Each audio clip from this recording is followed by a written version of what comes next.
Very good evening. Myself, Dr. Sandeep Tripathi. Today, I'm delighted to extend my warm welcome for today's distinguished guest. We have a very distinguished guest for today's exclusive interview program of Forum for Global Studies. Let me introduce first one by one. Today we have a very leading authority on foreign affairs from India, Mr. Dipanjan Raj Chaudhary, and he is a diplomatic affairs editor at the Economic Times, and he's the leading authority, as I told you, and I hope that his expertise on foreign affairs, especially Indo-Russia relations, will be very, very insightful for Forum for Global Studies, for strategic community, and for academia as well as across the globe. So thank you so much, sir, for being here. Now, thank you, sir. And now we have a very distinguished guest, a prominent scholar from the Russian Federation, Dr. Kirill Likachev, and he is an associate professor at School of International Relations, Saint Petersburg State University, Russia. So, sir, thank you so much for being here. I heartily welcome you on the platform of FGS Forum for Global Studies. And I hope that your expertise, especially Indo-Russia relations, will be very, very fruitful, and insightful, informative for all of us. So thank you, sir, so much for being here. Now we have also Don McLean, he's today's program moderator, and he's also the research director of Forum for Global Studies, as well as is the founder member of this think tank. Mr. Don McLean, thank you so much. I welcome you here. Now we have Simran Walia. She is an honorary fellow at Forum for Global Studies. Currently, she is a doctoral candidate at Jawaharlal Nehru University, New Delhi. So thank you so much, Simran, for being here. So now I would like to deliver this FGS platform to Don McLean to proceed the session. Thank you so much, Don. Please take the floor. Thank you so much, Dr. Tripathi, for that wonderful introduction. And of course, we are very glad to have distinguished guests today. And we thank you, Mr. Dipanjan and Dr. Kirill, for accepting our humble invitations to attend this particular session. Now, on with the discussion.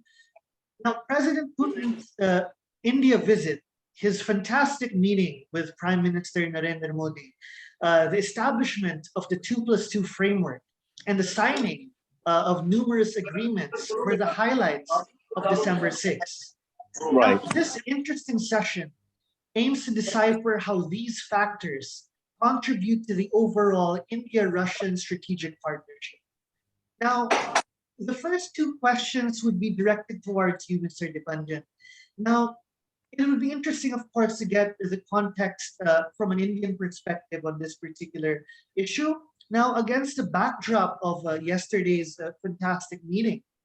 Now, India-Russia relations have often been described as time-tested and historic, for example. Now, given the fluid nature of the global geopolitical landscape, now, how would you describe the overall India-Russian strategic partnership today? The summit, which was held on December 6th in Delhi, under extraordinary circumstances given the COVID situation, it was really it took a lot of efforts to organize this summit under current circumstances, given the pandemic situation. Particularly, even while there has been, India has recovered well from the second wave, but is on the guard, and there are, of course, steady number of cases in the Russian Federation. But despite that, the Russian President Vladimir Putin decided to make an exception and to travel to India, even if it was for less than 12 hours. He was here for 7 hours. It was probably his shortest visit to India ever in terms of the duration, but probably very rich in content.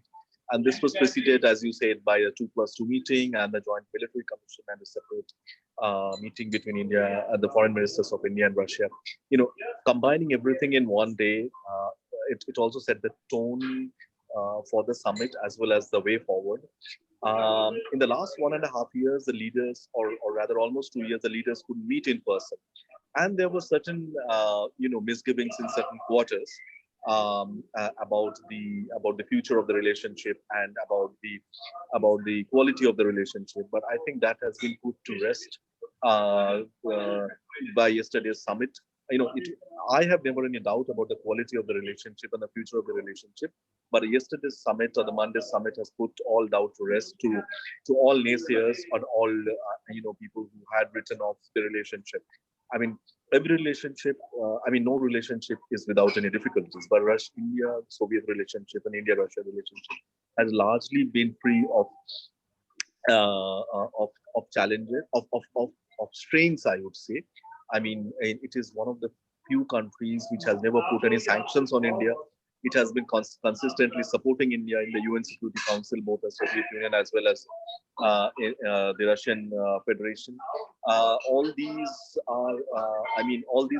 add to the quality and of this relationship, and one should not be ignoring these facts while rooted in history. And incidentally, yesterday, when the President Putin was here, was also the day when India recognized Bangladesh exactly 50 years back. And the Indo-Soviet Friendship Treaty of 1971 played a very important role in creating Bangladesh. It was mentioned in yesterday's joint statement. Besides the geopolitics and how to navigate the difficult geopolitics. I mean, every country has its own way of looking at certain geopolitics, but largely the both countries have similar views to the geopolitics. There were considerable focus on now improving the economic partnership. Defense has been a pillar of this relationship. Energy has emerged as a pillar of relationship now for over 10 years now. It's increasing. The quantum of investments are on the rise. Space has been an important pillar of the relationship. So has been the civil nuclear energy. These are 4 strategic areas of cooperation. But beyond this, the two countries are now looking into very specific sectors. Steel, petrochemical, railways, civilian shipbuilding,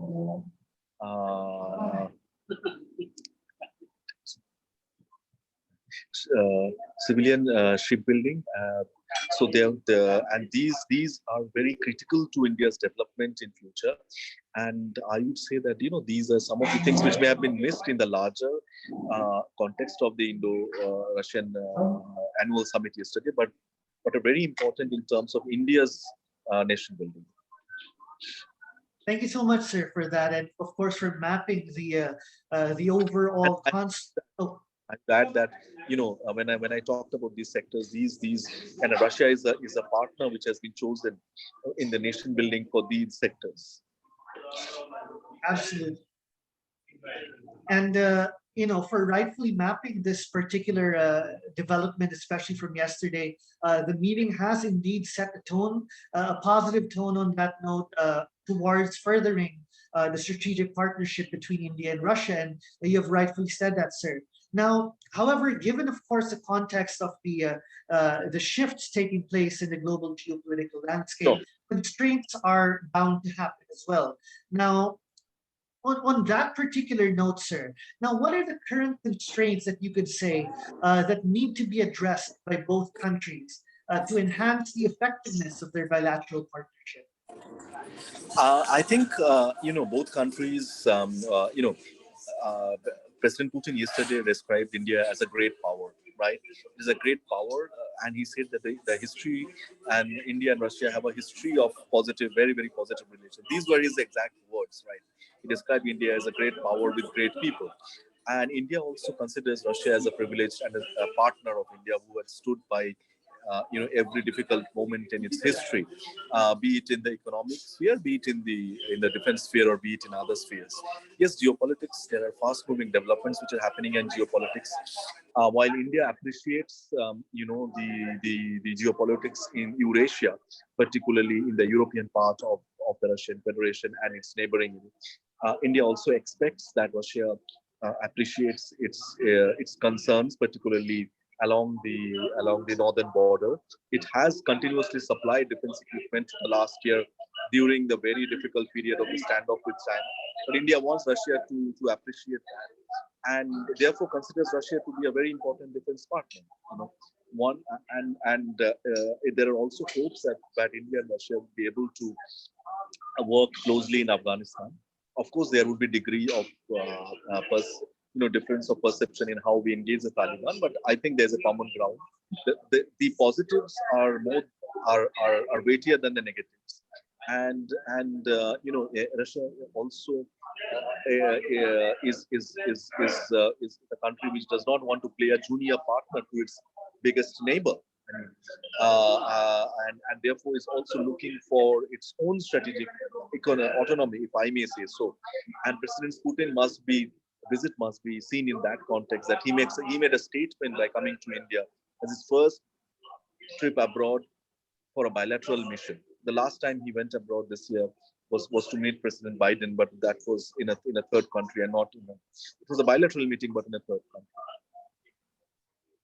Absolutely, sir. And all the indications, of course, indicate for that particular matter that the direction towards to which this bilateral partnership is headed is towards somewhere optimistic and positive for the development, of course, of both countries, despite, as you have mentioned, sir, the constraints that are present in the structural and in the environmental level. And we thank you, Mr. Dipanjan, for, of course, setting the tone as well for this particular session. And, this adds to the, of course, the framework of what we can discuss further in order to understand the strategic partnership of both countries.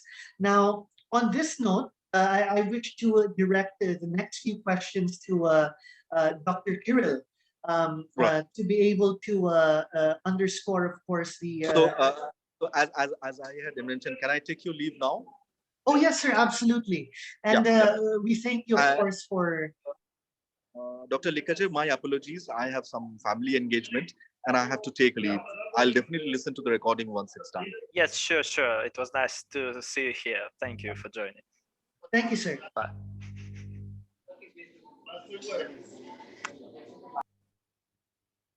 All right. So Dr. Kirill, the next few questions, of course, would be area-specific questions regarding and surrounding the overall partnership against the backdrop of yesterday's meeting.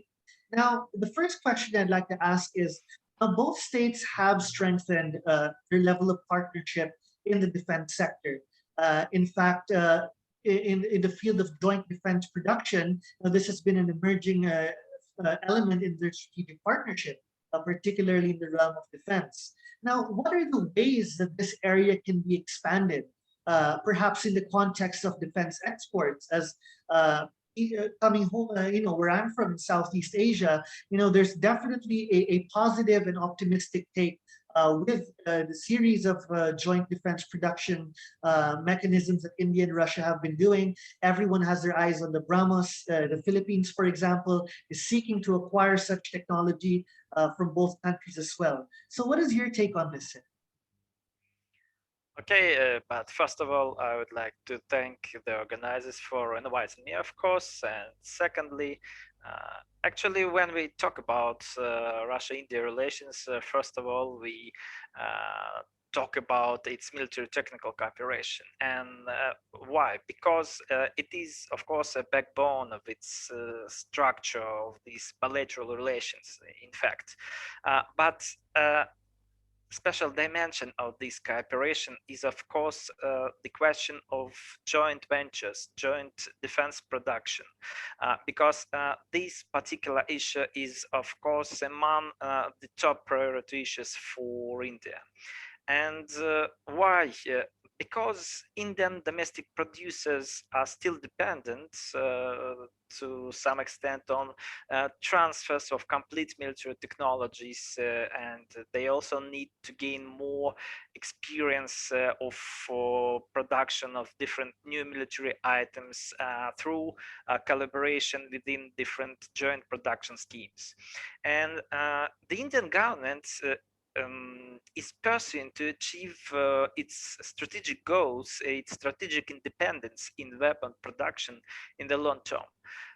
According to its program Make in India, or maybe you can call it Atmanirbhar Bharat, which implies further strengthening of either military technical cooperation and different joint projects with those countries which are ready to supply India with different unique weapons of different critical arms technologies or licenses for domestic production of different types of armaments. And my point is that the both above mentioned issues have always given Russia a competitive edge in the Indian arms market. And actually, Russia is still the only country ready for such a high level of cooperation with India, despite rising competition with the United States, with France, or Israel. And besides well-known examples of such sophisticated weapons contracts as S-400 missile system for more than $5 billion, so new leasing of the Akula class nuclear-powered attack submarine, a traditional agenda of annual Russia-India summits includes a variety of possible contracts for inking or signing. As for this one, according to Indian mass media, New Delhi has its interest in purchases and technology transfers of shoulder-fired Russian anti-aircraft missile system. But what is far more important, I think, that this summit led to signing the reciprocal exchange of logistic agreement. And here I should emphasize that India previously got such agreements only with the United States and France. And as for joint production, this summit already helped to finalize such a big contracts as manufacturing in India of about 700,000 new AK-203 Kalashnikov assault rifles at a factory in Uttar Pradesh. However, another significant joint venture of 200 K-226 light helicopters with transfer of technologies is temporarily held up. And according to the Hindustan Aeronautic Limited, it was caused by a shortfall in Russian proposal for indigenous contents at a later phase of production. So far, it is supposed that one of the possible ways to address the problem is to reduce this level of tender requirements through, for example, an adoption of a waiver to the contract terms, which could be approved by the Defense Ministry of India. So it's not stalled forever. There are some temporary problems just right now at the moment, but later I think that could be another step in this collaboration. And I would also emphasize another issue for me. It is one of the biggest questions about the future attitude of the United States towards this strengthening in the Russian military technical cooperation against the background of the imposed anti-Russian sanctions under the Countering American Adversaries Through Sanctions Act. If I am not mistaken. The S-400 deal, it is widely known to violate this American act, but Washington seems to be short of alternatives to counteract.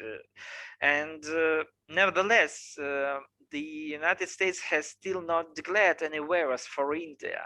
And keeping in mind special relationship between India and the United States. So India seems to resist successfully this American pressure in this regard, and India is showing its readiness even to worsen to some extent its relationship with the US to pursue its very pragmatic and really independent policy in order to achieve its own strategic and national security goals. Thank you so much, Dr. Kirill, of course, for highlighting these important components.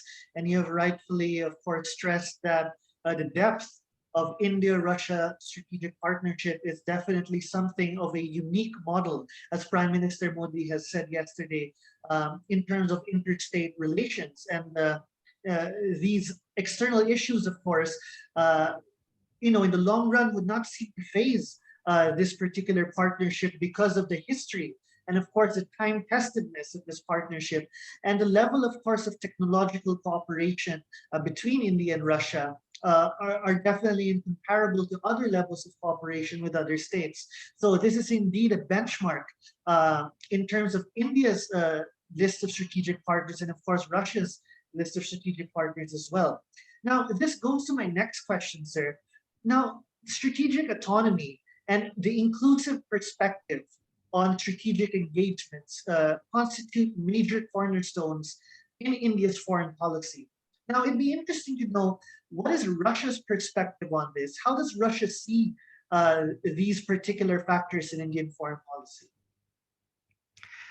To answer this question, I would like to move slightly beyond the traditional rhetoric of the time-tested, high strategic privileged level of partnership between Russia and India, because I would like to describe the actual Russia-India bilateral ties as truly a pragmatic partnership where the both sides understand that their current relations may be sometimes far from ideal, but correspond to their national interests in these changing circumstances, which currently are much dependent on the Russo-American and Indo-Chinese controversies.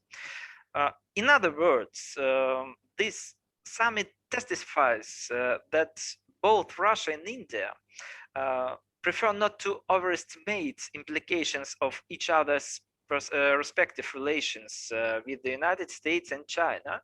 Of course, although there are signs which were perceived as maybe Moscow drift towards Beijing or New Delhi's close rapprochement with Washington.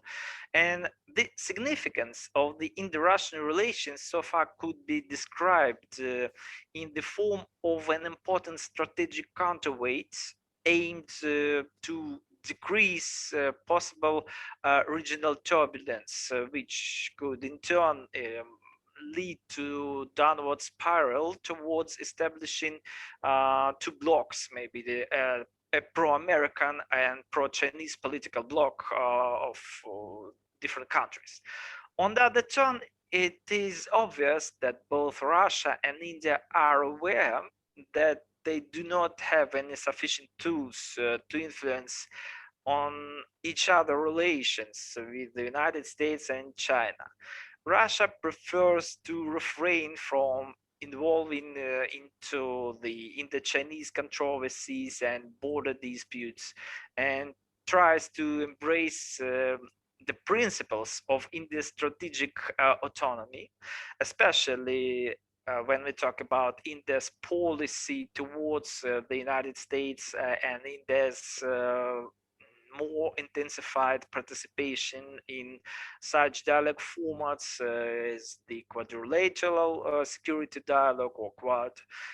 India, in turn, is worried about close proximity between Russian and Chinese international rhetoric and implications of Russia-US controversies to its own strategic interests. But in general, it doesn't mean that Russia and India are satisfied with this context, but they have to admit it and have to move further. So I would perceive this summit as a vivid confirmation or the facts that the both countries are seeking to preserve the actual very high status quo of their bilateral relations, very high level of these relations. And against that background, of course, it's already been told that a very important issue that along with the top official summit, the meeting of the leaders of the both countries, there was the 2+2 dialogue between ministers of defense and ministers of foreign affairs of the both countries, and it's been held for the first time. So maybe I should also say that at the very same time, it seems that the existing geopolitical background puts some limits on further development of Indo-Russian relations. Most of all, the current situation in Afghanistan is a matter of great concern for all regional players. But so far, India and Russia have rather different views on the way of possible settlement of the situation, which largely depends on international political recognition of the de facto authorities in Afghanistan, I mean the Taliban regime. And the negotiation process with Taliban led by Russia within Russia, US, China, Pakistan quadrangle, it excludes India from this process, but at the very same time, I should remind that New Delhi has already established its own formats of negotiations of the issue, and it includes senior security officials, both from Russia, from Iran, and 5 Central Asian countries. It is done because the Indian government is not ready to cooperate directly with Taliban and agree with its faster legitimation as the only solution. And against that background, I should say that special permanent bilateral high-level consultations on Afghanistan was established between Russia and India. And another point here, that the Secretary of Russian Security Council, Nikolai Patrushev, twice for the several last month visited New Delhi to negotiate with his Indian counterparts on the Afghanistan settlement. And these facts should help to counter such a point of view, according to which Russia is playing a pro-Chinese game in Afghanistan within the so-called Russia-China-Pakistan axis. And I suppose that a rapid changing of the regional balance of power in South and especially in Central Asia, because Afghanistan in Russia is located in the Central Asia, but not in the South Asia, is in favor, the process should not be in favor of China through the lens of the Moscow's strategy, because it's not in Russia's interest, not to mention New Delhi, of course. And Russia here is quite aware of strengthening imbalance of its relations with different great powers, while getting more and more dependent on its ties with Beijing. Absolutely, Dr. Kirill. I couldn't agree more with the points that you have just made. The pragmatism, of course, surrounding the India-Russia partnership is something that needs more attention. This going beyond, of course, as you rightfully mentioned, the rhetoric surrounding the partnership, and the pragmatic nature is something that, in fact, has delivered positively towards this bilateral relationship, despite the areas of divergences in terms of interest. But of course, the convergences outweigh it significantly. As we can see, the level of cooperation has been increasing in many different areas, of course. Now, this leads to my next question, sir. The cooperation between India and Russia, of course, is multidimensional. Now, what is its value in terms of regional cooperation? how would you see the Indo-Russian partnership expand, for example, in the Indian Ocean region, or even in Southeast Asia or in the Western Pacific? I see. Yes. To my mind, the possible collaboration between India and Russia within the Indian Ocean region, it is maybe this. It may be described as a rather weak point of the bilateral agenda. There are some controversies and different views over some very sensitive issues and concepts which are promoting, for example, by New Delhi. And I should remind about some official statements of Russian Minister of Foreign Affairs, Sergei Lavrov, who expressed in 2020 and during this year some his perceptions, and of course he expressed by that Russia's opposition to the Indo-Pacific concept, no matter whether it is an Indian concept or an American concept. Minister Lavrov was focusing on Moscow's dissatisfaction with the re-establishing of the quadrilateral security dialogue as a United States-led persistent and aggressive policy aimed to pull India in its anti-Chinese games.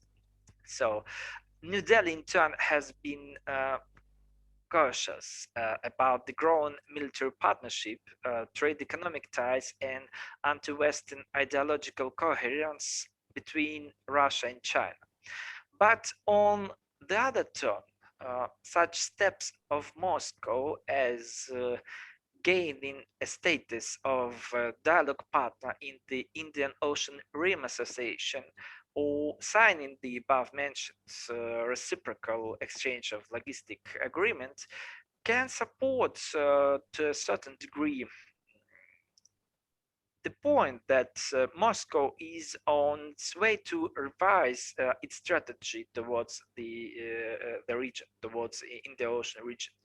And of course, New Delhi seems to be interested in Russian enhanced presence in the Indian Ocean, as it corresponds to its Act Far East strategy and would help to promote in the Russian collaboration, for example, in the Russian Far East developments, both for maritime trade routes or exploration of Russian oil fields which are located near this route. So this could subsequently facilitate cooperation in the other very important for both countries projects, I mean the Northern Sea Route projects. Of course, it can be rather an optimistic view, but this particular project has a certain capacity to combine even India and China in their efforts to strengthen its foreign trade capabilities along with Russia. Nevertheless, it is, of course, too early to evaluate even initial results of such probability of further cooperation, because Russia actually has still not direct strategic interests here in this region, and moreover, different collaboration projects could be harmed through politicizing it due to the existing controversies between different regional players. However, it seems that the strengthening of its presence in Indian Ocean region could support Russia's focus on cooperation with the Asian countries, member countries, and finally, it corresponds to Russia's focus on a concept of Greater Eurasia, stretched from Lisbon to Jakarta, in terms, of course, of economic cooperation, first of all, but then maybe to some extent, then strategic cooperation here. rightfully said, sir, and given, of course, the areas of sensitivities, of course, in these particular geographic spaces, um, these are bound to, of course, delay the level of enhanced cooperation in these particular areas between India and Russia. However, positive signs have been emerging, as you have said, and these are, of course, something of great optimism to look forward to, of course, in the long term. Whether it is Russia's enhanced presence in the Indian Ocean region, or perhaps other areas of joint collaboration in different areas, of course, throughout the Indian Ocean to the Western Pacific as well. Now, this leads to my last question, sir. Now, we've been talking about the relevance of trade, for example, as a foundation of interstate relations. Now, the increasing attention towards energy and economic cooperation, for example, served as an interesting development in the strategic partnership between India and Russia. Prime Minister Modi has also pledged to boost and to step up investments and trade with Russia in the years to come significantly. Now, what are the practical ways, in your perspective, sir, what are the practical ways to significantly broaden this partnership in the area of economics or energy? Oh yeah, I've already read about signing of several contracts between Rosneft and Indian companies that bolster cooperation in the field of the crude oil supplies to India. But when we talk about, I should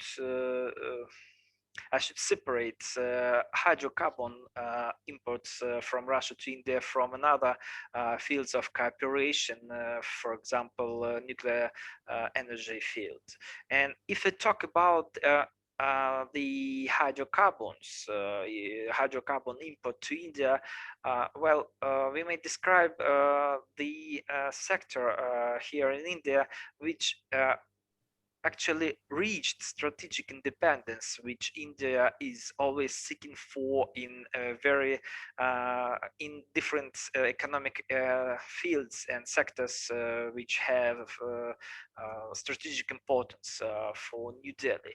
And Russia is traditionally not included even in the top 15 of India's top suppliers of crude oil. However, more intensified cooperation in this field, in the field of oil and gas, cooperation with Russia could be, of course, mutually beneficial. Russia has been expanding its presence in the Asian energy markets due to this long-standing for many consecutive years. I think it's about already 8 years confrontation with the West, and in this current oil demand is about 5 million barrel per day, and it is projected to reach 10 million barrel in 9 years time by 2030. And India's growing energy needs largely covered by coal, and they could and maybe they should be substituted by natural gas, while Russia is the world's leading exporter of natural gas. And Russia already boosted the cooperation in this field with India, especially when we talk about its exports of liquefied natural gas and some contracts between Gazprom and several Indian counterparts. Moreover, India's needs for LNG are projected to quadruple by 2040. And also, I should say that if we take into consideration a so-called Malacca problem or dilemma of the sea trade routes via the Strait of Hormuz in supplies of the hydrocarbons to India, and the figures are about more than 85 of crude oil, which is imported by India, and most of it are delivered by the sea routes. Then, against that backdrop, we may pay closer attention to possible collaboration of India and Russia via the Northern Sea route, and also the exploration of different oil fields of Russian Vostok oil, which are located near these routes. Actually, it seems that the cooperation in this particular field could help to boost really underdeveloped bilateral trade between India and China.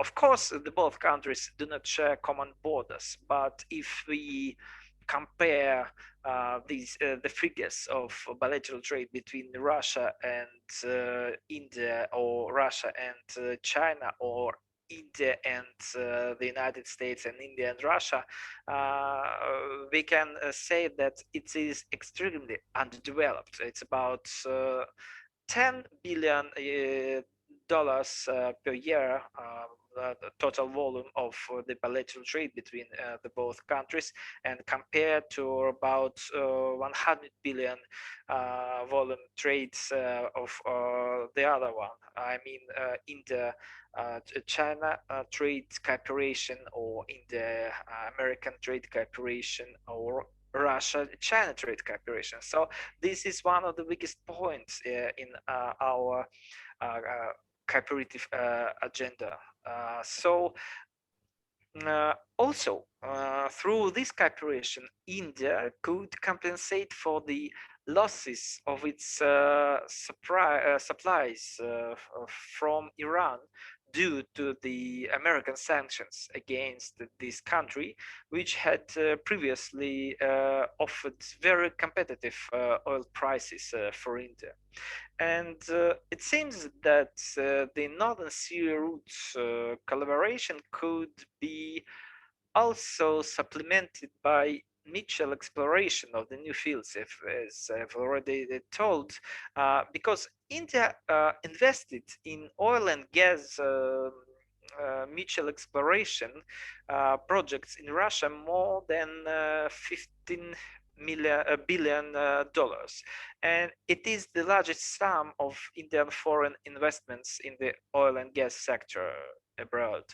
And I would also emphasize the issue of the development of the Russian Far East, because this project that Prime Minister Modi showed his interest to since 2019, I mean, the Eastern Economic Forum, and up till now, and the investments of Indian side to the development of the Far East of Russia are estimated approximately at $1 billion. That's quite a huge sum of money to start better cooperation with. However, so far we have not seen some serious results of this issue.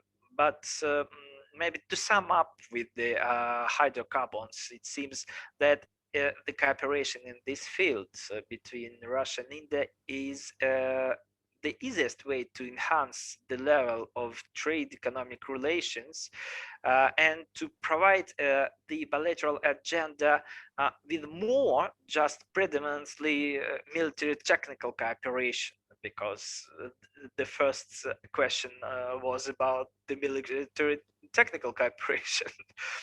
Also, maybe I should remind one of the surveys of British Petroleum, which Energy Outlook, which was dedicated to the India's needs, expected needs in the near and midterm future of primary energy consumption from fossil fuels, and it would increase by 2040 by more than 120%.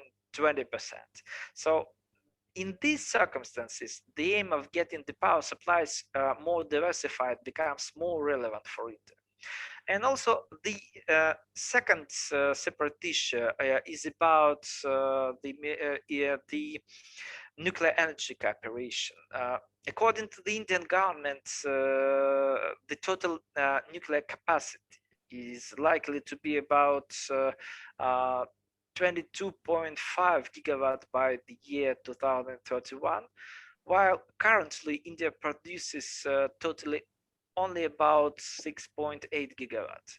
And in this regard, I would suppose that Russia still offers and will offer India best contract terms of the construction of nuclear power plants, because so far I don't see any serious challenges to the Russian presence at this Indian market.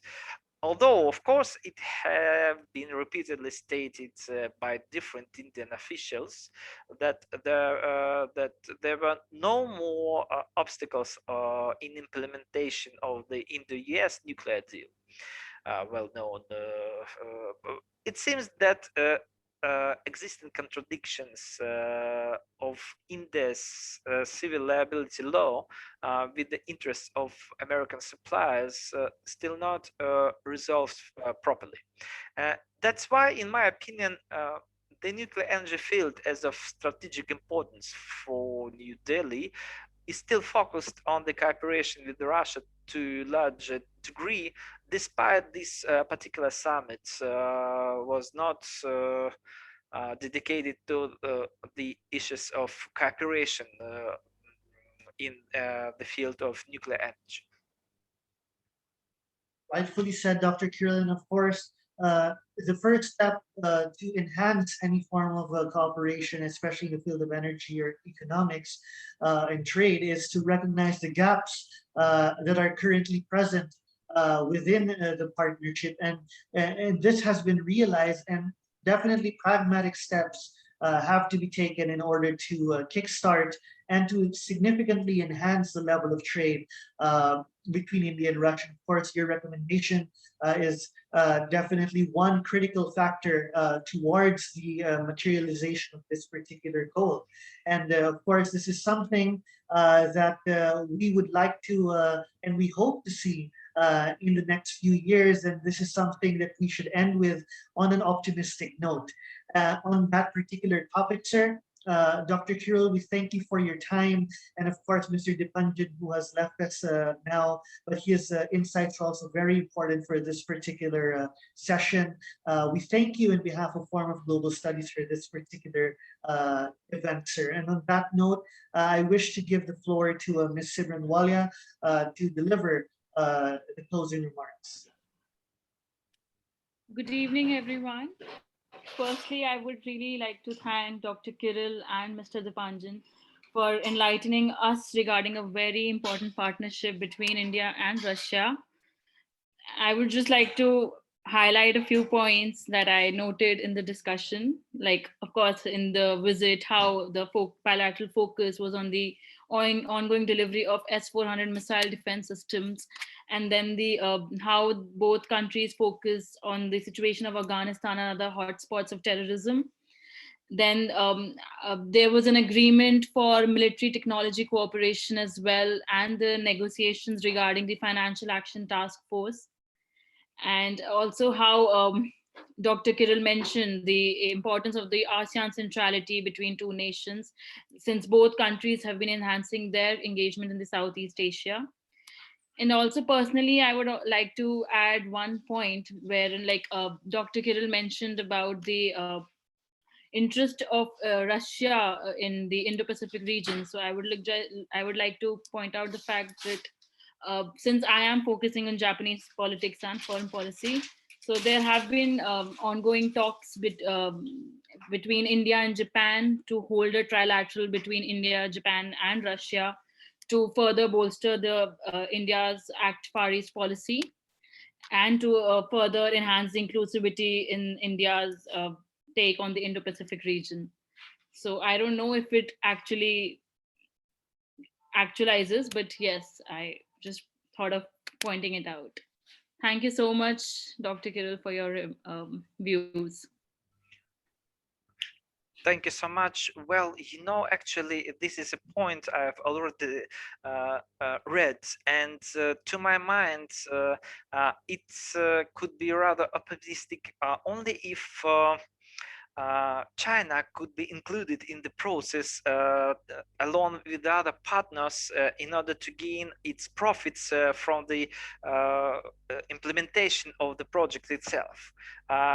In other circumstances, I think that there will be some misunderstanding as the members. I mean, India and especially Japan traditionally are perceived in Beijing and partly in Moscow as those countries which are maybe sometimes dependent on the agenda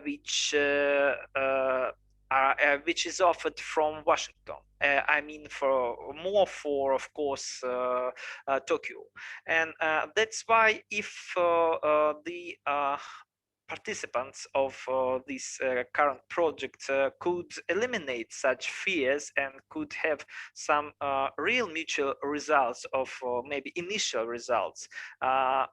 Later, maybe there could be some maybe better results, I hope. Absolutely.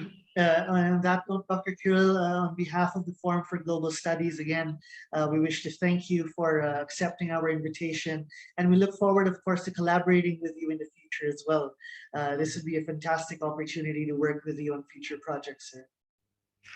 I would also once more express my gratitude for inviting me for this session. I'm very happy to be here and wish you all the prosperity on your way to improve, to enlarge your presence in the Indian think tank market, if I can say that. And yeah, thank you so much. Thank you so much, sir.